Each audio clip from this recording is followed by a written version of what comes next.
Shalom, selamat pagi semuanya. Bersyukur, berterima kasih pada Tuhan. Kalau pagi hari ini kita boleh bangun lagi dengan tubuh yang diberkati, dengan kekuatan kesehatan yang baru yang datang daripada Tuhan. Dan kita boleh bersama-sama lagi datang menghampiri tahta kasih karunia Tuhan. Menaikkan pujian, syukur, penyembahan kita bagi Tuhan. Sebab Tuhan yang layak dipuji, disembah. Bapa, kami bersyukur, kami berterima kasih kepadamu pagi hari ini. Terima kasih buat sepanjang malam tidur nyenyak yang kau beri bagi kami. Dan pagi hari ini kami boleh bangun dengan tubuh yang diberkati, dengan kekuatan kesehatan yang baru yang datang daripada Tuhan. Sungguh kami bersyukur kepadamu. Dan saat ini kami datang dengan hati yang bersyukur, mulut yang penuh dengan pujian. Karena kami tahu Engkau Allah yang senang dan suka bertahta di atas pujian umat. Sebab kami datang memuji, menyembah pagi hari ini. Haleluya. Saat ku menyembahmu, Rohmu bekerja. Saat ku memujimu, Kau bertata di atas pujian. Sekali mari katakan. Saat ku menyembahmu, Rohmu bekerja. Saat ku memujimu, Kau bertata di atas pujian. Ku angkat hatiku, ku pandang kekudusanmu. Saat ku sembah, ku pujimu, ku rasakan kehadiran-Mu Tuhan. Saat kami menyembah-Mu, saat ku menyembah-Mu, Rohmu bekerja. Saat ku memujimu, Kau bertata di atas pujian. Ku angkat hatiku,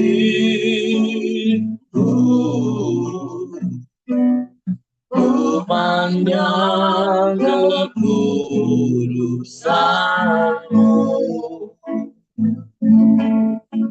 Saat ku sembah, ku pujimu, ku rasakan kehadiran-Mu Tuhan. Ku angkat hatiku, ku pandang kekudusan-Mu. Saat ku sembah, ku pujimu, ku rasakan kehadiran-Mu Tuhan, ku angkat hatiku. Amin. Tanda kekudusan-Mu saat ku sembah pujimu, ku rasakan kehadiran-Mu Tuhan, ku rasakan kehadiran-Mu Tuhan, ku rasakan kehadiran-Mu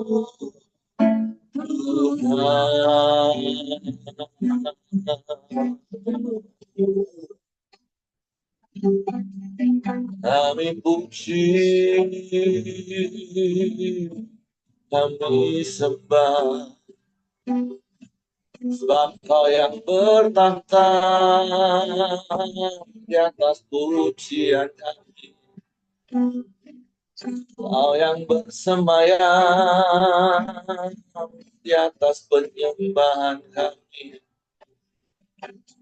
sebab Kau Bapa yang baik.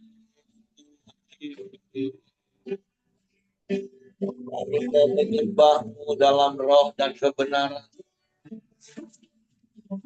Sebab itu yang Kau mau dari hidup kami, Tuhan. Sebab Kau jadikan kami penyembah-penyembah dalam roh dan kebenaran. Kami bersyukur, terima kasih. Engkau baik, Tuhan. Engkau sungguh baik. Engkau sangat baik. Teramat baik. Selalu baik. Selamanya Engkau baik. Seterusnya Engkau baik. Tak berkesudahan kasih setiamu. Tak habis-habisnya rahmat-Mu bagi kami. Selalu baru setiap pagi dalam hidup kami.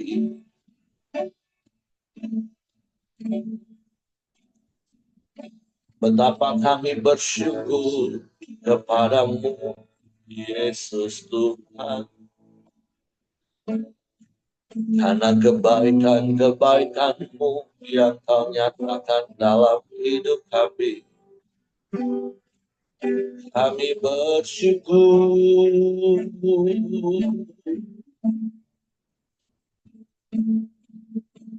Terima kasih.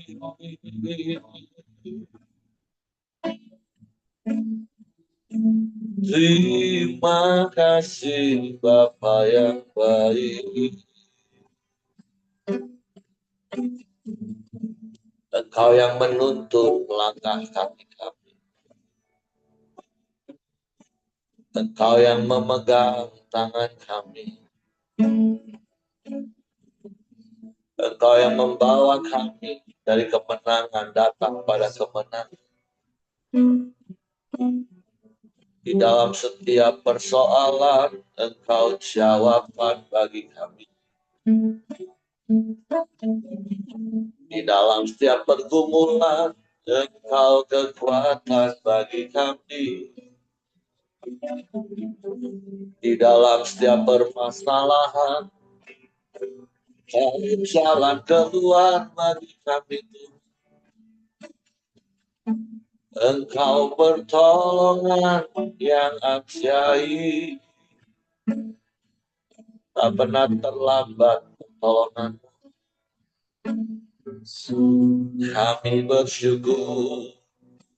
bersyukur padamu. Engkau baik Tuhan, Engkau baik Tuhan. Terpujilah namamu, terpujilah namamu, Yesus Tuhan. Mulialah namamu, mulialah namamu, mulialah namamu, mulialah namamu, Yesus Tuhan. Ya Allah baik, sungguh baik, teramat baik Kau. Haleluya. Ajaib, ajaib, ajaib Tuhan. Ajaib Tuhan. Kau mulia,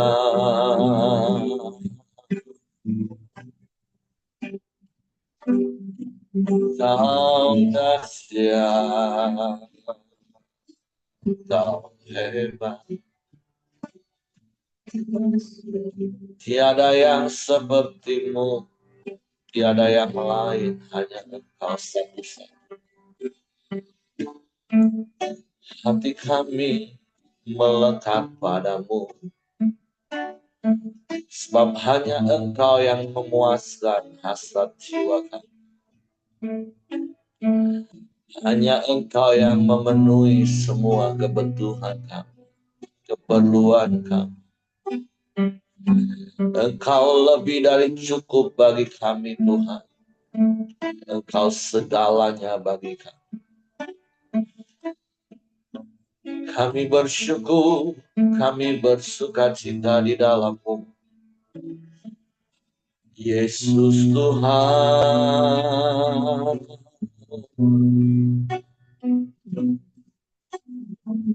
Indah di dalam-Mu, indah bersama-Mu. Tak seperti yang dunia janjikan, tak seperti yang dunia berikan. Damai sejahtera-Mu Tuhan, sukacita-Mu, kebenaran-Mu dan kerajaan-Mu lebih dari segalanya bagi kami, lebih dari cukup bagi kami. Sebab itu kami bersyukur kepada-Mu, kami menikmati hari-hari kami di dalam pemeliharaan-Mu yang sempurna, di dalam penyertaan-Mu yang ajaib, di dalam pembelaan-Mu, pertolongan-Mu yang tak pernah terlambat bagi kami. Kami bersyukur. Terima kasih.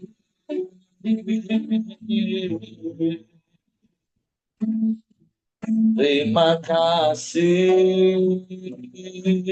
Terpujilah nama. Terpujilah namamu. Terpujilah namamu. Yesus Tuhan.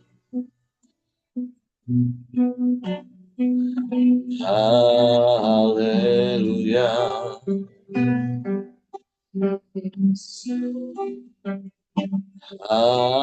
Haleluya.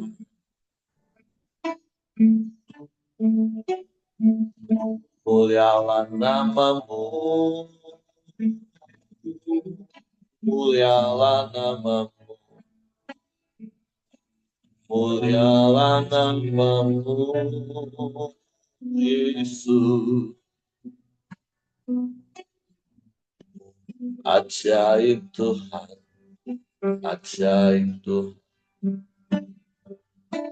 ajaib.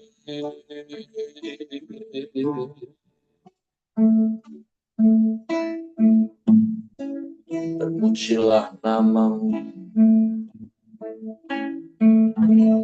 terpujilah namamu.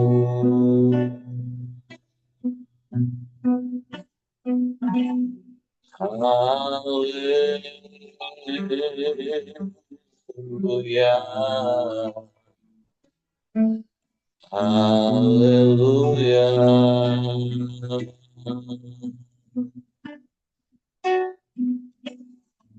Kami bangga punya Bapa yang sepertimu. Kau Bapa yang mengasihi kami. Kau Bapa yang selalu ada bersama kami. Kau tak pernah tinggalkan dan tak pernah biarkan kami. Kami bersyukur, memuji, menyembah,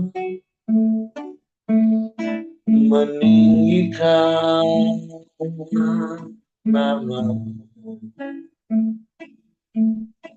Yesus Tuhan. Roh Kudus, Kau yang memimpin, menuntun kami, membawa kami pada seluruh kebenaran. Biarlah kami taat kepada-Mu, karena kami mengasihi-Mu.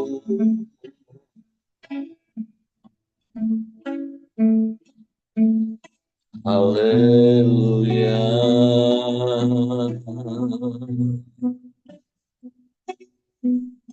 Pujilah nama-Mu, pujilah nama-Mu. Haleluya, haleluya. Engkau Bapa yang mengasihi kami. Terima kasih. Terima kasih.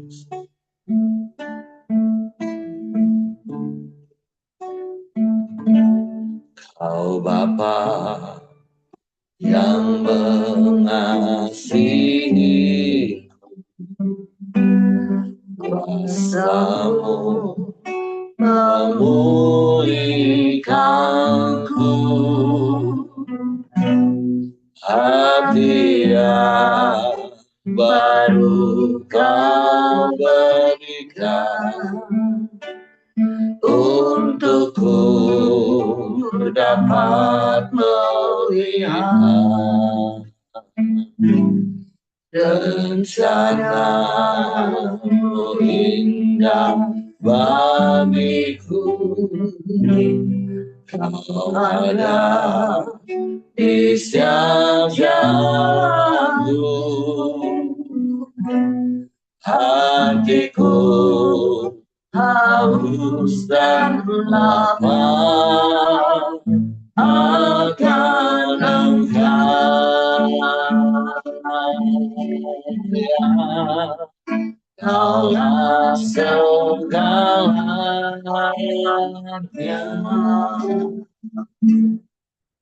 di dalam hidupku. Amin. Kerajaan-Mu, kebenaran-Mu, itu dagingnya.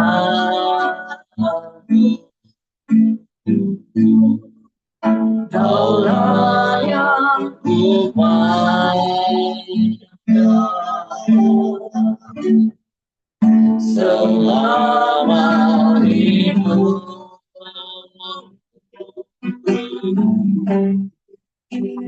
Mengasihi-Mu, memuliakan-Mu, Bapa dan Raja-Ku.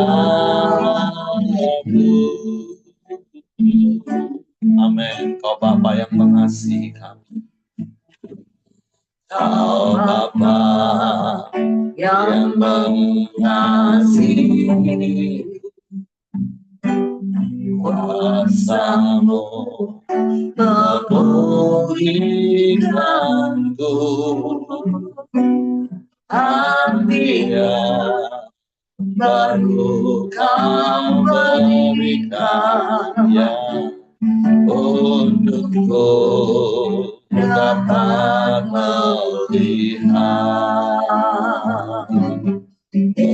Cahayamu indah bagiku, Kau ada di setiap jalanku. Hatiku harusan lama akan Engkau. Amin. Kaulah segala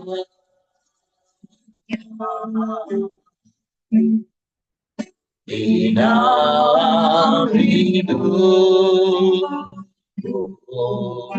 ya kerajaanmu, kebenaranmu itu bagianku.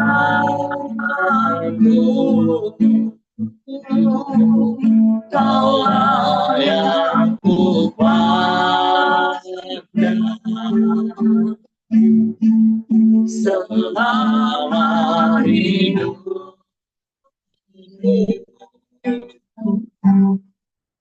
Mengasihimu, memuliakanmu, Bapa dan Raja.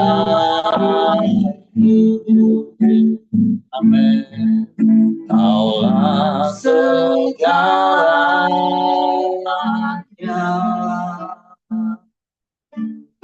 di dalam hidupku.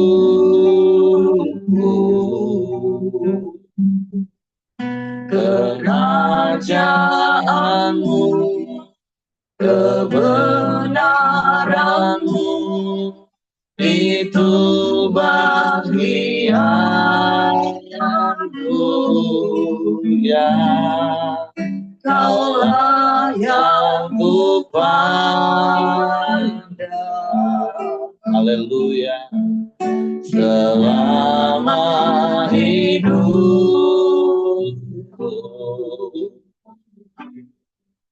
mengasihimu, memuliakan, mengasihimu, memuliakan, mengasihimu, memuliakanmu.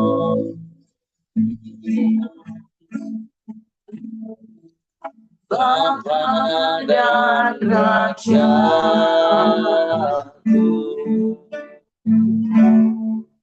kami mau mengasihimu sebab Engkau memberikan hati yang baru bagi kami, roh yang baru, sehingga kami dapat mengasihimu dengan kami mentaati setiap firman. Itu pagi hari ini kami mau siapkan hati kami lagi untuk firman. Roh Kudus, tolong kami untuk mengerti dan memahami firman-Mu. Sehingga kami percaya firman-Mu dan kami melakukannya dalam hidup. Dalam nama Yesus kami sambut firman. Haleluya. Amin. Oke, silakan Will. Oke, terima kasih Pak. Oke. Shalom, selamat pagi. Shalom. Nah, hari ini kita masuk ke dalam bacaan Alkitab kita di Yohanes pasal yang kelima. Mari Bapak Ibu, saya bacakan. Judul perikop yang pertama yaitu penyembuhan pada hari Sabat di kolam Bethesda.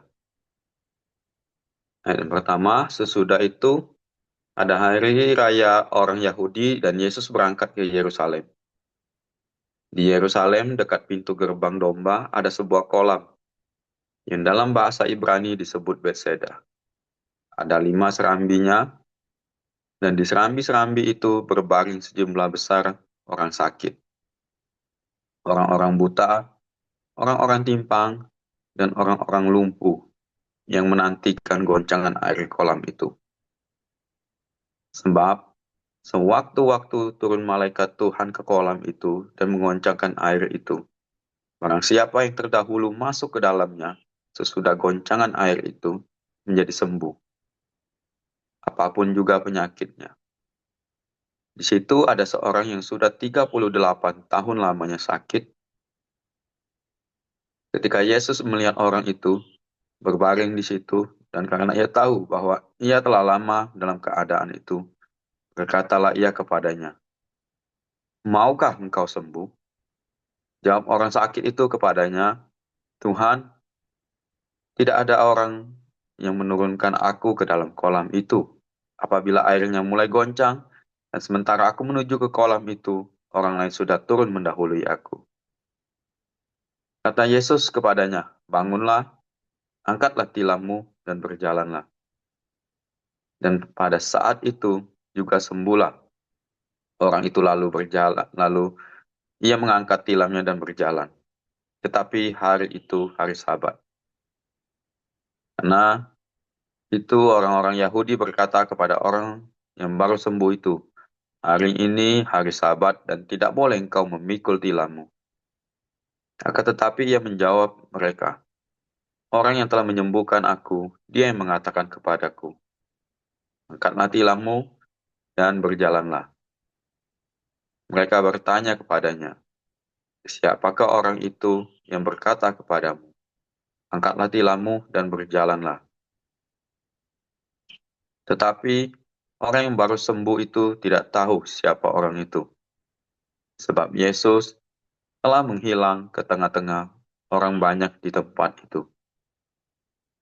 Kemudian Yesus bertemu dengan dia dalam bait Allah lalu berkata kepadanya, "Engkau telah sembuh, jangan berbuat dosa lagi, supaya padamu jangan terjadi yang lebih buruk."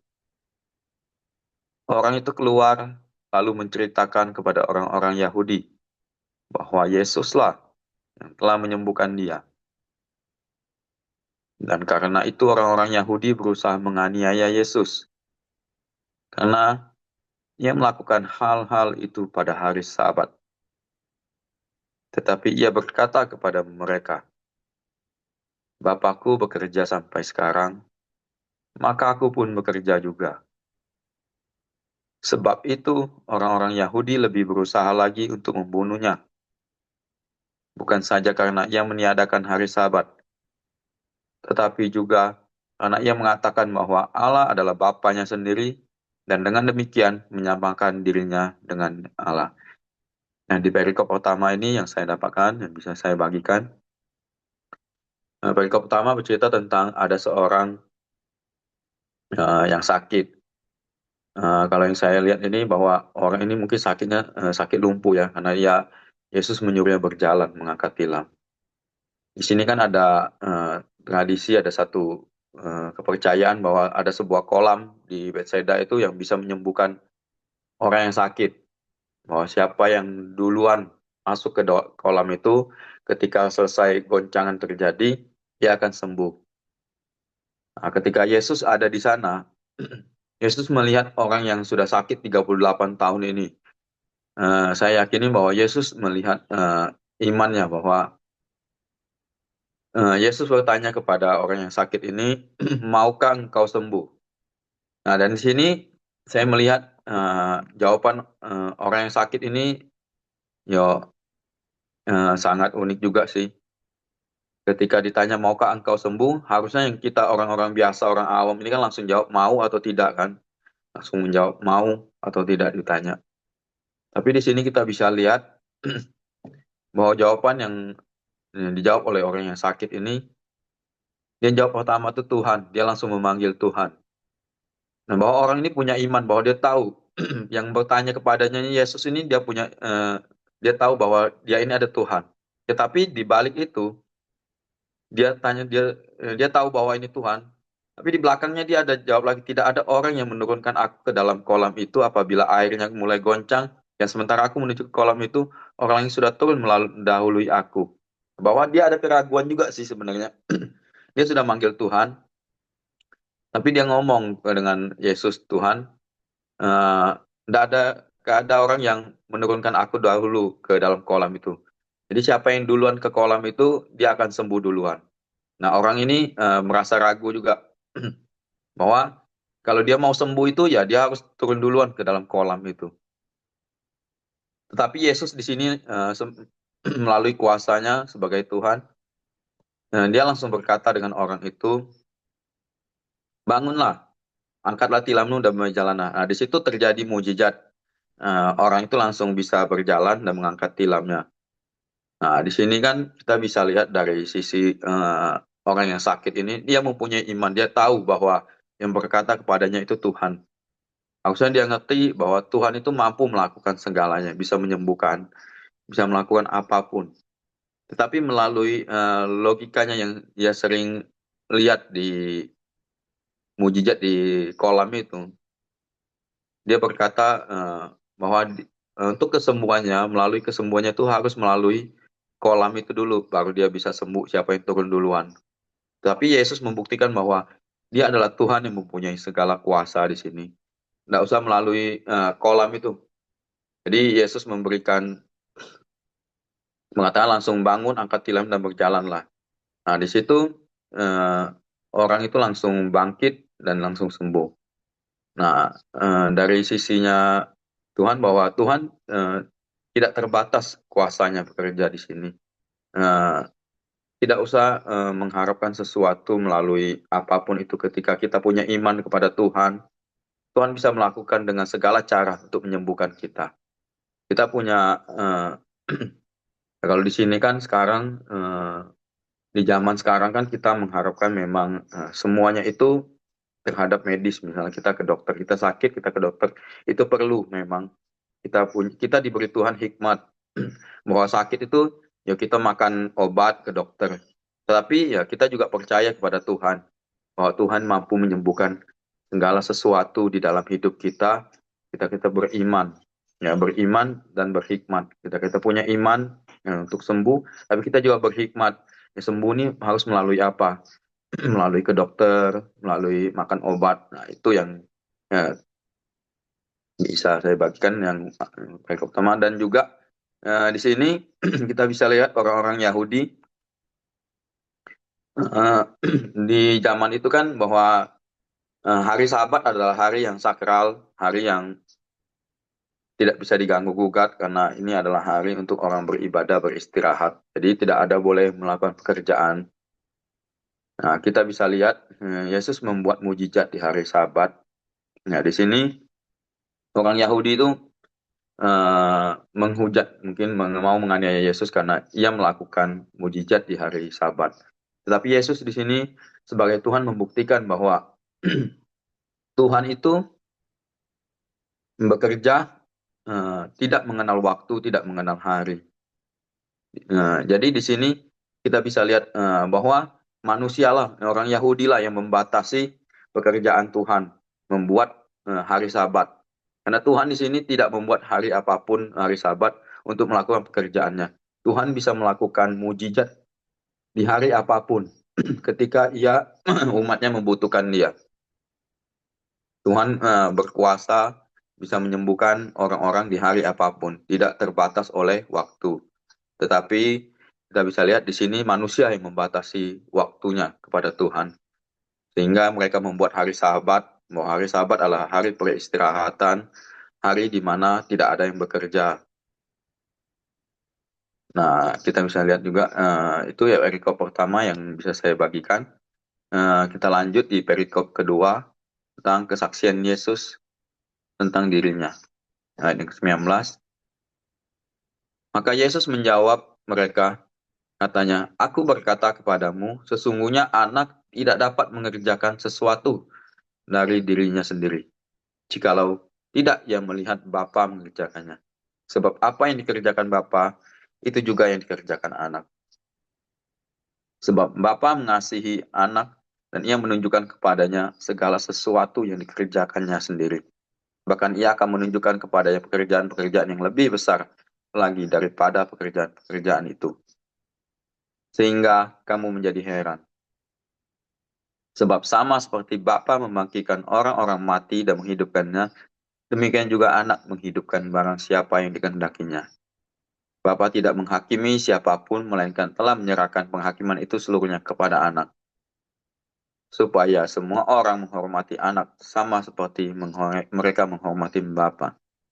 Barang siapa tidak menghormati anak, ia juga tidak menghormati Bapa yang mengutus dia. Aku berkata kepadamu, sesungguhnya barang siapa mendengar perkataanku dan percaya kepada dia yang mengutus aku, ia mempunyai hidup yang kekal dan tidak turut dihukum, sebab ia sudah pindah dari dalam maut ke dalam hidup.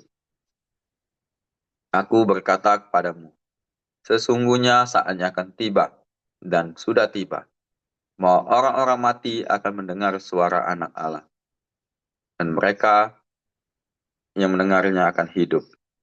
Sebab sama seperti Bapa mempunyai hidup dalam dirinya sendiri, demikian juga diberinya anak mempunyai hidup dalam dirinya sendiri.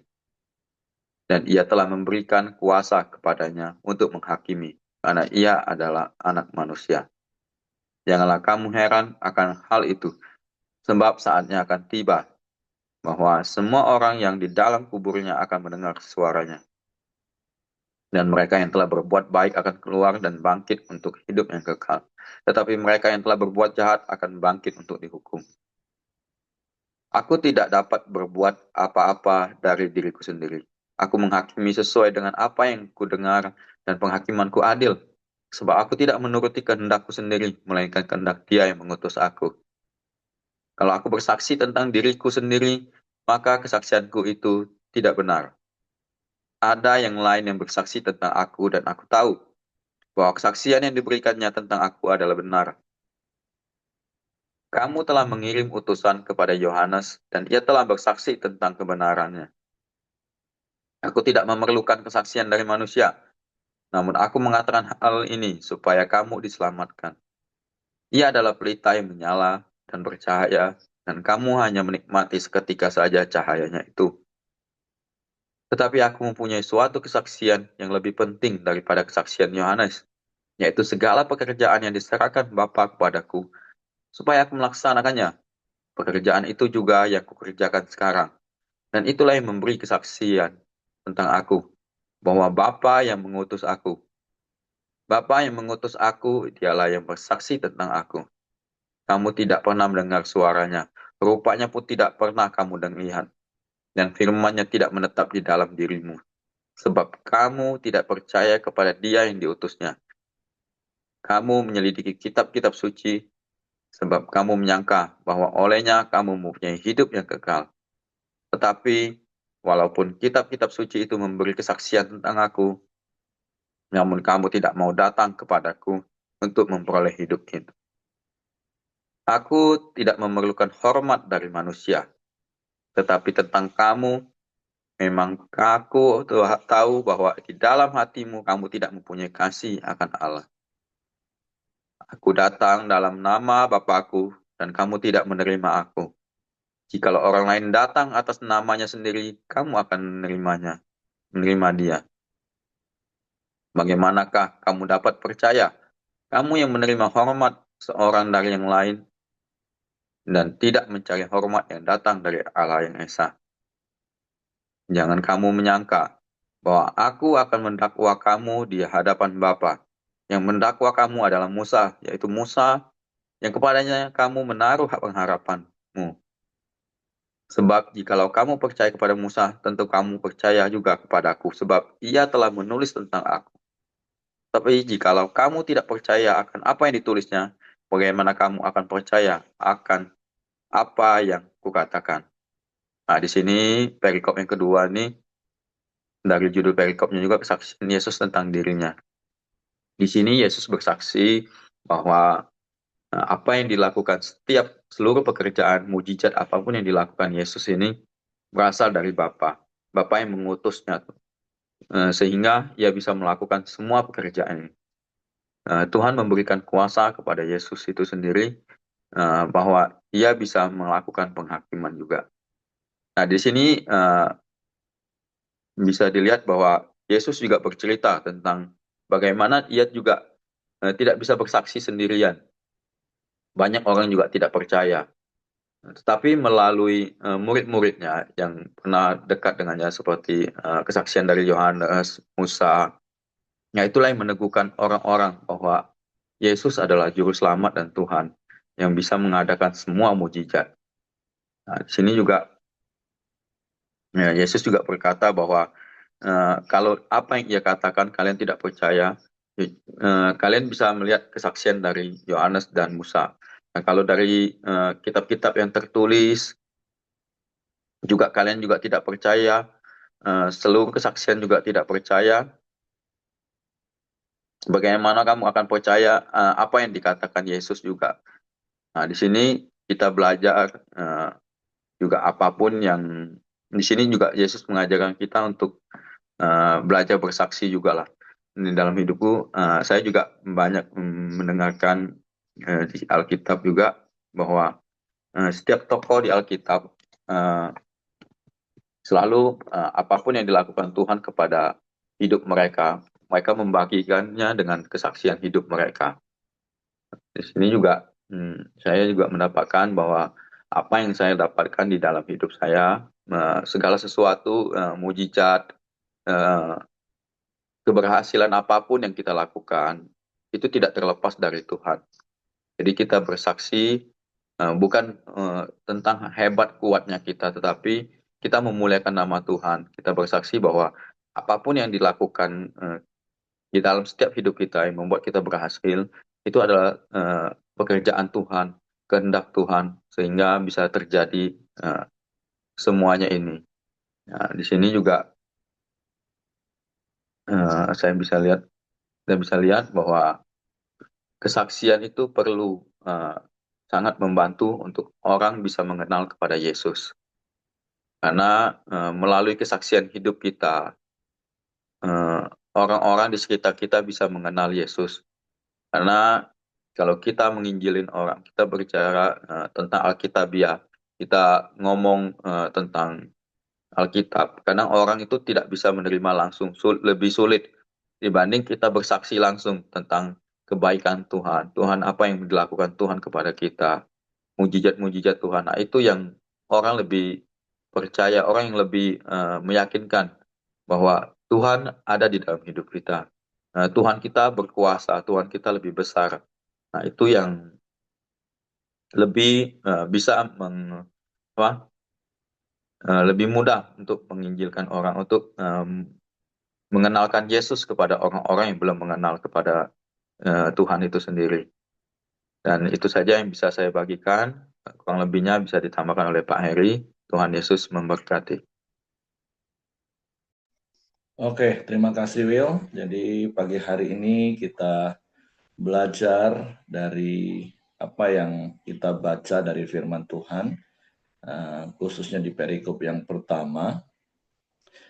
Bagaimana kita juga belajar supaya kita tidak menjadi seperti orang yang 38 tahun menanti di tepi kolam Bethesda, tapi sebenarnya dia sudah hopeless, dia sudah tidak punya harapan. Walaupun tentu secara manusiawi itu bisa difahami. Bayangin 38 tahun menanti yang namanya kesembuhan, mujizat, yang dia bisa lihat seringkali di depan mata dia, tapi dia sendiri nggak ngalami karena keterbatasan. Nah, jadi waktu Yesus tanya, ya ini masih syukur-syukur lah orang ini masih punya etika walaupun dengan rasa gondok. Ya, kalau dia respon salah kan, dia bisa saja marah kepada Yesus yang notabene-nya waktu itu dia nggak kenal kalau itu Yesus. Karena di terjemahan lain cuma pakai sure. Kalau King James atau di terjemahan masa kini itu Bapak. Ya, udah jelas lah aku sakit. Kau tanya pula mau sembuh. Nah, itu kalau dia respon salah. Tapi ini ada yang masih agak lebih lembut, walaupun itu respon orang yang putus asa. Nah, saya nggak tahu apakah Bapak Ibu pernah mengalami situasi di mana rasanya sudah mulai hampir-hampir putus asa. Berdoa untuk sesuatu kok rasanya nggak terwujud. Padahal kita bisa lihat kok orang lain kayaknya gampang banget ya. Dengar kesaksian orang kok enak banget ya. Makanya berkali-kali saya katakan, jangan berfokus pada kesaksian orang lain, ceritanya maksudnya. Karena bagi saya sekali lagi sebenarnya kita ini harus hidup berdasarkan prinsip-prinsip kebenaran firman Tuhan. Bukan kesaksian orang lain. Karena kesaksian itu bisa banyak hal. Karena bagi saya kesaksian itu hanya menunjukkan Tuhan berkuasa dan Tuhan banyak cara untuk menolong siapapun. Nah, seringkali kalau kita fokus kepada kesaksian, ya kita akan bisa kecewa seperti orang yang, ya seperti Willy tadi katakan lumpuh. Saya setuju. Walaupun tidak jelas dicatat dia sakit apa, tapi kan ada ungkapan-ungkapan yang menjurus kepada kemungkinan besar dia sakit lumpuh. Karena seperti yang Willy tadi katakan, dia disuruh berjalan. Atau seperti ungkapan dia, kalau dia lagi sedang berusaha menuju kolam, yang lain udah nyebur duluan. Orang tuli, orang bisu, orang buta, kalau soal urusan lomba jalan atau lari, udah pasti lebih menang daripada orang lumpuh kan. Nah, tapi kembali ke poinnya adalah, mari Bapak Ibu kita jaga hati kita. Jangan sampai kita izinkan iblis menabur benih kekecewaan dan putus asa. Karena apa yang kita harapkan sepertinya tidak terwujud. Tapi belajarlah untuk tetap percaya bahwa Tuhan itu selalu mendengar dan Tuhan itu selalu menjawab doa kita. Tapi sekali lagi, keputusan dan cara Tuhan menolong kita itu adalah hak prerogatifnya Tuhan.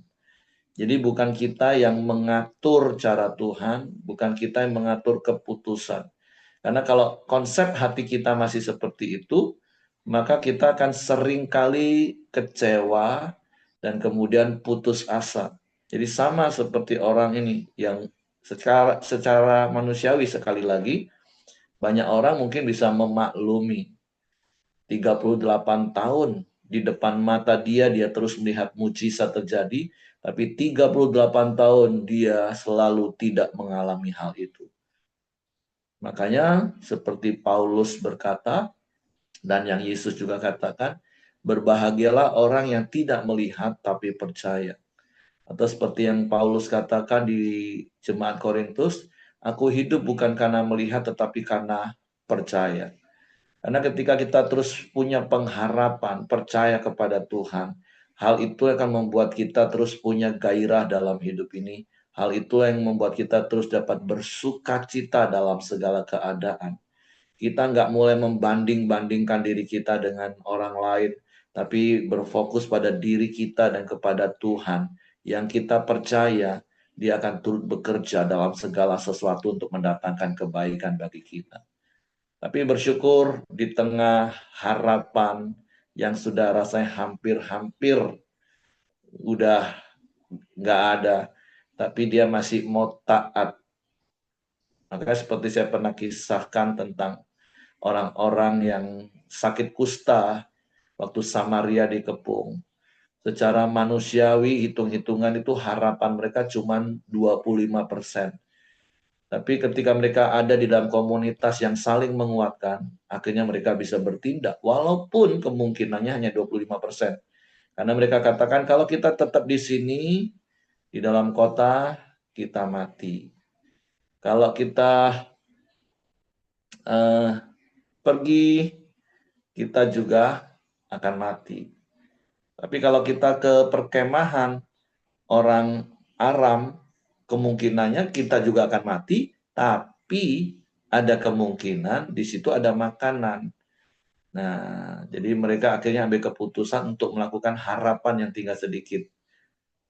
untuk ke perkemahan tentara Arab, dan puji Tuhan justru hal itulah yang membuat akhirnya bukan saja mereka bisa makan, tapi seluruh bangsa waktu itu makan. Tentu saya percaya Bapak Ibu masih ingat kisah itu. Nah, tapi hari ini Tuhan mau ingatkan kita. Mungkin kau sudah lama menantikan sesuatu. Jangan pernah hilang pengharapan. Karena berkali-kali saya katakan orang itu nggak akan bisa bertahan lebih dari 4 detik kalau nggak punya pengharapan. Orang bisa bertahan hidup, nggak makan, dan tetap minum. Itu berdasarkan survei ilmiah Bapak Ibu ya. Itu 40 hari. Nggak makan tapi yang penting dia minum, dia bisa bertahan hidup. Orang bisa bertahan hidup, nggak makan, nggak minum 4 hari masih bisa bertahan. Tapi orang yang nggak punya pengharapan, yang benar-benar pengharapannya nol, itu nggak bisa lebih dari 4 detik. Udah pasti dia akan bunuh diri atau ya pokoknya melakukan hal yang nggak harusnya dilakukan. Makanya selama kita masih hidup, apalagi kita menamakan diri orang percaya, mari terus hidup dalam pengharapan. Pengharapan kepada Tuhan, bukan kepada ekspektasi kita. Nah, itu yang penting Bapak Ibu. Berharapnya kepada Tuhan yang sanggup melakukan segala percaya, itu yang kita percaya. Nah, seringkali masalahnya banyak orang seakan-akan dia berharap kepada Tuhan, sebenarnya dia berharap pada ekspektasinya. Karena tanpa sadar kita memaksa Tuhan melakukan apa yang kita harapkan, yang kita mau. Tapi mari belajar berserah kepada Tuhan. Bukan pasrah Bapak Ibu. Tapi berserah bahwa semua yang Tuhan izinkan terjadi, semua yang Tuhan lakukan, itu yang terbaik bagi kita. Biarlah itu yang terus membuat pengharapan kita kuat di dalam Tuhan. Dan perikop kedua tentu kita terus belajar untuk semakin mengenal Yesus secara pribadi. Oke, itu saja yang ingin saya tambahkan. Terima kasih untuk Willy. Silakan kalau ada di antara ibu yang mau menambahkan sesuatu. Kalau tidak ada, saya serahkan kepada Pak Yosia untuk berdoa syafaat dan kemudian akan ditutup oleh Willy. Oke, silakan Pak Yos. Baik, Bapak Ibu, mari kita sepakat kita berdoa pada pagi hari ini. Bapa di dalam surga, Bapa yang kami kenal di dalam nama Tuhan Yesus, kami bersyukur Bapa untuk pagi hari ini, untuk penyertaan-Mu, untuk pertolongan-Mu. Terima kasih Bapa untuk firman Tuhan yang boleh mengingatkan kami untuk selalu percaya, tidak meragukan Kau ya Bapa.